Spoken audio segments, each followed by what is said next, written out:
और Venezuela operation पर Trump ने बड़ा बयान दिया है। वेनेजुएला में उतरेंगी अमेरिकी तेल कंपनियां, यह कहना है ट्रंप का। वो कह रहे हैं कि अमेरिका की बड़ी तेल कंपनियां अब वेनेजुएला में जाएंगी।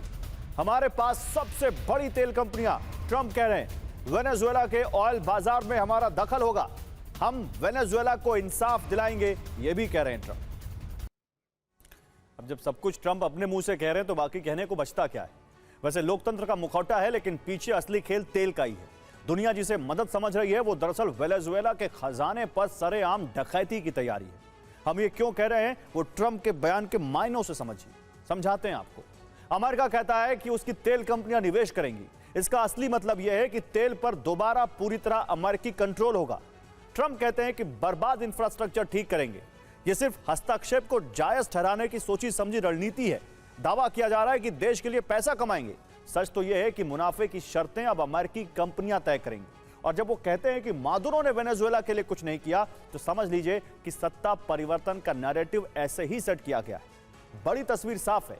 यूएस की सीधी एंट्री और चीन रूस को धक्के मारकर बाहर निकालने की यह सुपर एक्सप्लोसिव जंग है। रूस और चीन इसलिए आग बबूला है क्योंकि उनके हाथ से अरबों का शिकार निकल रहा है। यह तबाही का वो मंजर है जिसे विकास का नाम दिया जा रहा है। और इसी बीच एक और बड़ी खबर है। कोलंबिया के राष्ट्रपति गुस्तावो पेट्रो ने बड़ा बयान दिया है। मछुआरों को डराने के लिए युद्धपोत भेजे जा रहे हैं। बताइए, मछुआरों को डराने के लिए वॉरशिप भेजे जाएंगे। तेल समृद्ध देश पर दबाव बनाने का आरोप है, ये कोलंबिया के राष्ट्रपति कह रहे हैं। तेल के लिए पड़ोसियों को धमकाया जा रहा है। बिना किसी देश का नाम लिए उन्होंने आरोप लगाए। और वेनेजुएला पर चीन और अमेरिका में तकरार बढ़ सकती है। वेनेजुएला में चीन का बड़ा ऑयल इन्वेस्टमेंट है। वेनेजुएला से चीन को 55 से 80% तेल निर्यात किया जाता है। चीन और वेनेजुएला के बीच ऑयल फॉर लोन डील है। रूस का भी वेनेजुएला में अरबों डॉलर का संभावित निवेश है। और अब क्योंकि अमेरिका यहां पर आ चुका है, तो यह कैसे डील आगे बढ़ेगी, सबसे बड़ा पेच तो यही फंस गया है। तो अब आपके लिए समझना जरूरी है कि कैसे असली खेल तेल का है। वेनेजुएला के पास कितना तेल है? तो दुनिया का सबसे बड़ा ऑयल रिजर्व वेनेजुएला में। सऊदी और कनाडा भी वेनेजुएला से पीछे हैं। सऊदी के पास 267 बिलियन बैरल कच्चा तेल है। कनाडा के पास 171 बिलियन बैरल कच्चा तेल है। लेकिन वेनेजुएला के पास उससे भी कहीं ज्यादा बड़ा रिजर्व है। लेकिन तेल ज्यादा तो फिर उत्पादन कम क्यों? दरअसल मौजूदा तेल उत्पादन क्षमता 10 साल पहले की ही है। वेनेजुएला ने इसको बढ़ाया नहीं। प्रतिदिन 8,60,000 बैरल यहां से निकाला जाता है और दुनिया की कुल तेल खपत का 1% से भी कम यहां से निकलता है। 10 साल पहले की क्षमता 25 लाख बैरल थी। तो जिस तरह अमेरिका ने वेनेजुएला पर हमला किया और जिस अंदाज में एक देश से उसके राष्ट्रपति को यह अगवा करके ले जाया गया, वो कई बड़े सवाल खड़े कर रहा है। ड्रग कार्टेल को लेकर वेनेजुएला और अमेरिका के बीच तनाव तो कई महीनों से चल रहा था, लेकिन वेनेजुएला पर बरसे अमेरिकी बारूद की सिर्फ इतनी ही कहानी नहीं। इस रिपोर्ट में देखिए, पिछले 24 घंटों में वेनेजुएला में ऐसा क्या हुआ जिसने ट्रंप का क्रोध इस कदर भड़का दिया कि उन्होंने डेल्टा फोर्स को, वेनेजुएला के राष्ट्रपति को किडनैप करके अमेरिका लाने का आदेश दे दिया। पहले वेनेजुएला के सैन्य मुख्यालय पर हमला हुआ, फिर काराकास की संसद पर बमबारी हुई। Airport, military helicopter base, private हवाई पट्टी सब नेस्तनाबूद कर दी गई।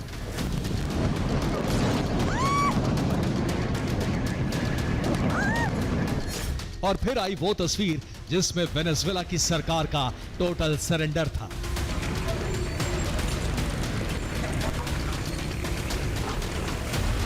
बगदादी और सद्दाम हुसैन को पकड़ने वाली अमेरिकी सेना की डेल्टा फोर्स के कमांडो रात के अंधेरे में वेनेजुएला के राष्ट्रपति निकोलस मादुरो को उन्हीं के देश से अगवा करके ले गए।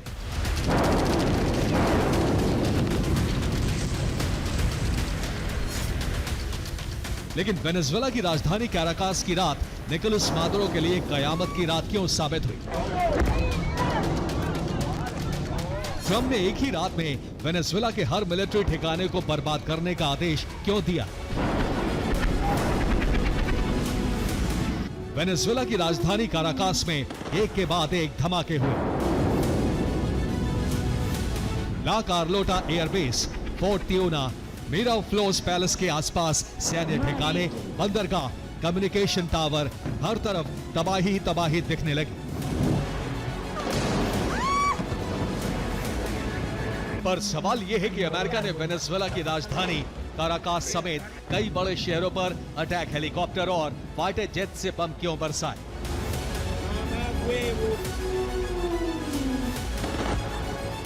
ट्रंप ने कहा यह एक शानदार ऑपरेशन था, बेहतरीन योजना बनाई गई और डेल्टा फोर्स ने कमाल कर दिया। लेकिन सवाल यह है कि कल तक शांति के लिए नोबेल पुरस्कार की होड़ में शामिल रहे डोनाल्ड ट्रंप ने साल बदलते ही नई बारूदी जंग क्यों छेड़ दी? क्या यह हमला सिर्फ ड्रग्स के खिलाफ था या फिर इसके पीछे तेल, चीन और सत्ता पलटने की साजिश थी? यह कोई अचानक हुआ हमला नहीं था, यह महीनों से तैयार होती एक पूरी रणनीति का आखिरी वार था। पिछले 4 महीनों से अमेरिका ने वेनेजुएला को समंदर से घेर रखा था। युद्धपोत, लड़ाकू विमान और स्पेशल कमांडो तैनात थे। डायरेक्ट हमले से पहले अमेरिका ने ड्रग्स के नाम पर वेनेजुएला की 35 नावों पर हमला किया। 100 से ज्यादा लोग मारे गए। तनाव बढ़ता ही जा रहा था। ट्रंप ने वेनेजुएला को इतिहास के सबसे बड़े नौसैनिक बेड़े से घेर दिया था। इसके बाद तय हो गया था कि वेनेजुएला पर अमेरिका हमला जरूर करेगा। लेकिन साल बदलते ही अमेरिका इतना बड़ा हमला करेगा और रात के अंधेरे में अमेरिका के कमांडो एक देश के राष्ट्रपति को ही अगवा करके ले जाएंगे, ये किसी ने नहीं सोचा था।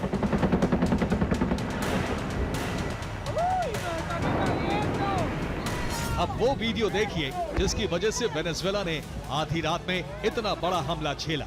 हमले के वक्त चीन के विशेष दूत वेनेजुएला में मौजूद थे। हमले से सिर्फ 10 घंटे पहले चीन के विशेष दूत ने मादुरो के साथ मुलाकात की।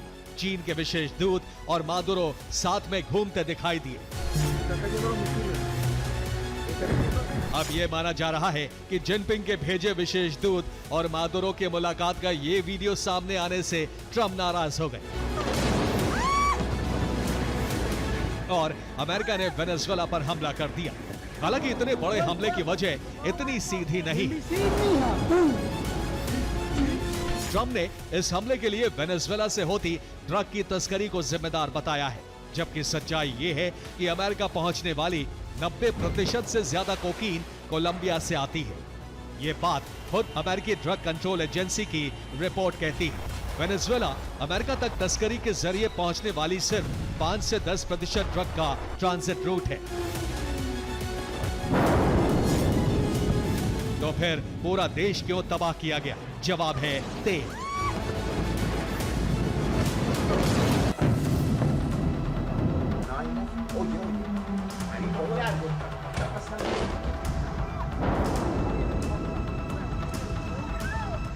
वेनेजुएला पर यह हमला ड्रग्स नहीं बल्कि तेल की वजह से हुआ है।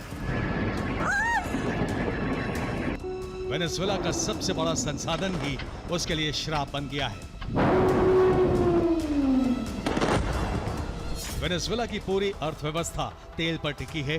वेनेजुएला से रोज करीब 9 लाख बैरल तेल निर्यात होता है और इसका सबसे बड़ा खरीदार है चीन। यही बात अमेरिका को चुभ रही है। वेनेजुएला पर अमेरिकी बमबारी और राष्ट्रपति मादुरो का अपहरण वेनेजुएला में चीन के बढ़ते दखल का नतीजा है। चीन ने वेनेजुएला को 150 अरब डॉलर से ज्यादा का कर्ज दिया, सबसे ज्यादा तेल खरीदा, बेल्ट एंड रोड परियोजना में शामिल किया। 2025 में 5 अरब डॉलर का नया लोन जारी किया। चीन के 5 लाख से ज्यादा नागरिक वेनेजुएला में मौजूद हैं।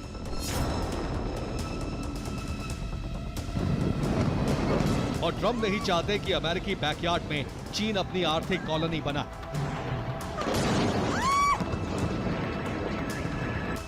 इसलिए अमेरिका ने चीन की कठपुतली बनते जा रहे मादुरो को रिजीम चेंज रणनीति के तहत हटाने की बारूदी योजना बना ली।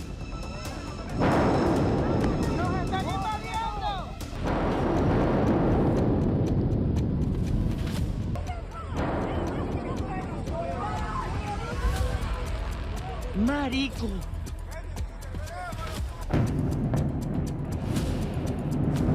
जिस तरह अमेरिका चीन के आसपास अपने सैन्य अड्डे और प्रभाव बढ़ाता रहा है, अब वही खेल चीन लैटिन अमेरिका में खेल रहा था। यही बात ट्रंप कबूल नहीं कर पा रहे थे। रेजिम चेंज ऑपरेशन चलाकर मादुरो को अगवा करने के पीछे ट्रंप और मादुरो की वैचारिक दुश्मनी भी है। मादुरो ह्यूगो चावेज के शिष्य हैं, वो ह्यूगो चावेज जो वेनेजुएला की बोलिवेरियन क्रांति और अमेरिका विरोधी सोशलिस्ट मॉडल का सबसे बड़ा चेहरा रहे हैं। चावेज के निधन के बाद जब मादुरो राष्ट्रपति बने तो उन्होंने अमेरिका को खुली चुनौती दी, लेकिन ट्रंप ने सत्ता में आते ही मादुरो के खिलाफ मोर्चा खोल दिया। अब ट्रंप और मादुरो के बीच के वैचारिक मतभेद से लेकर आज वेनेजुएला पर हुए हमले तक की टाइमलाइन देखिए। 10 जनवरी 2025 निकोलस मादुरो तीसरी बार राष्ट्रपति पद की शपथ लेते हैं। ट्रंप सरकार वेनेजुएला चुनाव को फर्जी बताते हुए मादुरो सरकार को अवैध घोषित करती है। 20 फरवरी 2025 अमेरिका में ट्रेन डे अरागुआ गैंग को आतंकी संगठन घोषित किया जाता है। वेनेजुएला से तेल खरीद पर 25% टैरिफ लगा दिया जाता है। 8 अगस्त 2025 अमेरिका मादुरो पर $50 लाख का इनाम घोषित करता है। मादुरो को ड्रग ट्रैफिकिंग नेटवर्क का लीडर बताया जाता है। 31 दिसंबर 2025 वेनेजुएला के एक डॉक पर CIA ड्रोन स्ट्राइक की जाती है। इसे वेनेजुएला की जमीन पर पहला अमेरिकी हमला माना जाता है। और फिर आती है जनवरी 3, 2026 की तारीख। अब सवाल यह है, क्या वेनेजुएला में अमेरिका की लगाई आग दुनिया को एक नई जंग की तरफ ले जाएगी? Bureau report, TV9 Bharatvarsh.